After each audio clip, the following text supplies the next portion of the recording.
In Parliament. Thank you. Now, it's pretty obvious that mobile phones have taken over our lives in the last few years, but have they made us more demanding of our politicians? Charlotte Leslie, who used to be a Conservative MP in Bristol, believes the instant gratification we get from social media is making us ask far too much of our MPs. Here's her soapbox.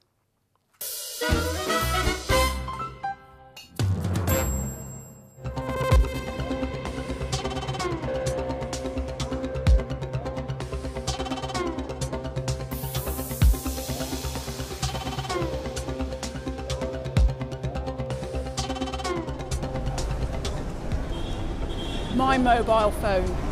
It helps me do so much more, I tell myself. But have you ever caught the technology in your pocket beginning to change you? When I find myself demanding instant answers to problems in my own life right now, I begin to wonder whether technology is eating our brain.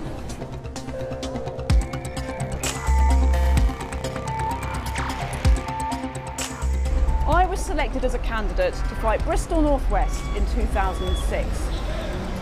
Back then, Twitter was barely out of its egg. Emails were frequent, but so were letters. By 2015, everything had changed.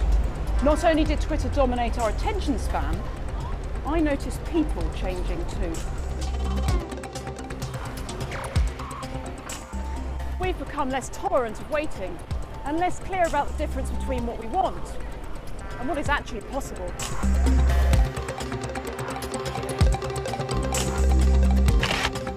I often had to explain the limits of an MP's ability to otherwise quite reasonable people, demanding that I, personally, immediately sort out Donald Trump or global extremism.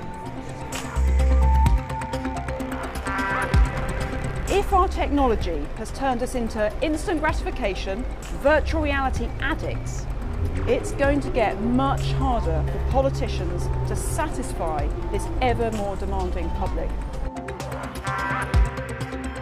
But if digital really is reprogramming us to prefer the instant over the long term and feel-good idealism over gritty pragmatism, does this fundamentally favour the political left? The philosopher Roger Scruton claims that reality is the greatest enemy of the left. So is virtual reality the greatest enemy of the right? If so, the gradient of technology that Conservatives will have to climb if they're to own the politics of the future may be much steeper than just getting good on Instagram.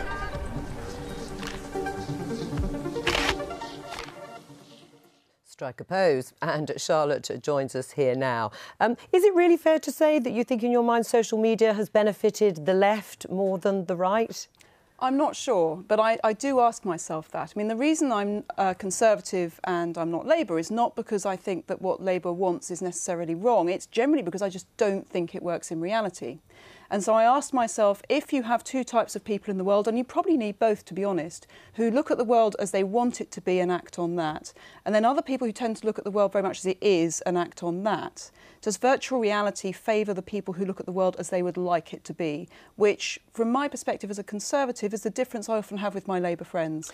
Or is it that the Conservatives just haven't been very good at social media in terms of using it for political gain?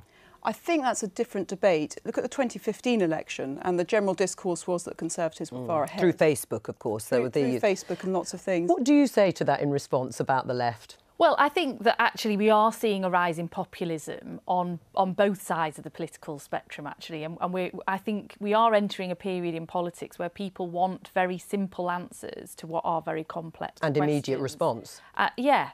And I think that is a difficult time for politics. For those of us who think you do have to make difficult decisions, that things are a long-term trend rather than an instant reaction. And so I think, Charlotte's got some, but I don't think it's just a left-right thing. I think this is about the edges of politics versus maybe in the middle. And you're a relatively new MP. How demanding is it in terms of social media requests, people being able to contact you directly on a daily basis? Well, I guess unlike Charlotte and Lucy, I represent a very, very rural constituency. So broadband and everything else and mobile phone signal is not ubiquitous. You mean that helps you, does it? The fact you've got patchy cover. Actually, Manchester Central's got one of the worst broadbands. But I look forward to the day. I look forward to the day when all of my constituents can actually, find me on Facebook and have a signal. But I say, as a new MP, it's been, pretty much entirely a positive experience for me because it enables me to connect with lots of different people quite quickly as you're trying to establish yourself. And do you use all the social media? I deliberately don't use Twitter, but I'm very active on Facebook. How do you survive as an MP without using Twitter?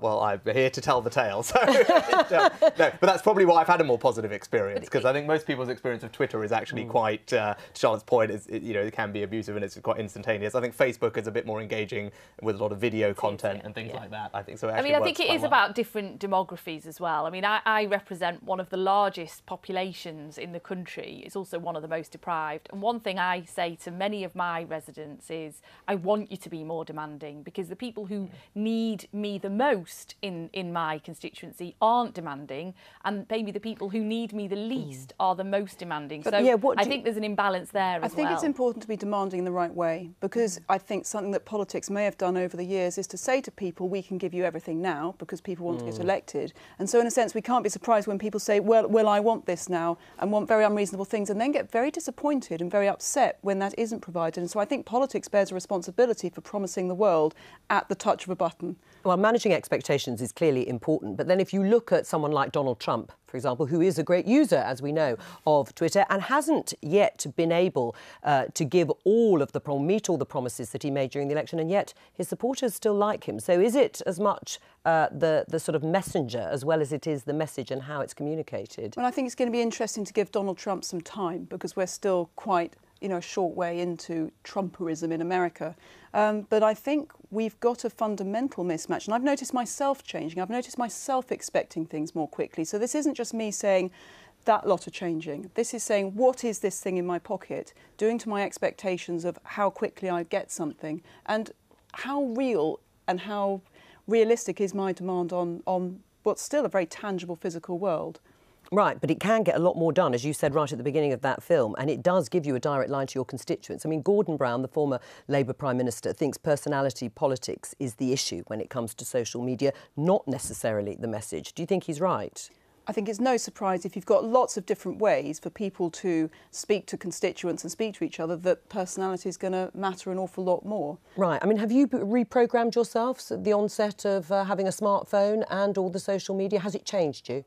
Well, it's probably changed us all, hasn't it? But you have to try and switch it off because otherwise, I would be a terrible mum as well as being a terrible politician, which I probably am both. But anyway, that's a different question. But I think the other trend that I think I would agree with, alongside this sort of simple answers to complex problems, which Donald Trump epitomises, is this trend for personal backstory, personal kind of stories about politicians, which I think is now the way everyone's going. And do you think it's a good thing? No, I don't think it's a particularly good thing, and I think people will come a cropper for it, as we're already seeing. If you make it all about your own sort of personal brand, and then for some reason you don't quite live up to that brand, that's because we're not all these sort of perfect people, or we're not these people that have got a great it's all about our backstory. It's not all, we're all ordinary people at the end of the day as politicians. Some more ordinary or less ordinary than others, I suppose. Some are a bit posh, a bit posher than me, whatever. But most people are ordinary people trying to do a good thing, and it really should be about what we're trying to do, not necessarily our personality or backstory. All right, leave it there. Charlotte, Leslie, thank you. Thank you.